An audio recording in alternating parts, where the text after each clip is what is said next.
काही जखमी आहेत जास्त? हो. किती होते गाडीत? 40.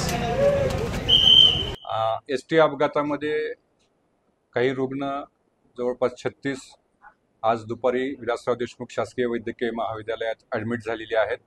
त्यांच्यावर आम्ही तातडीने उपचार चालू केलेले आहेत.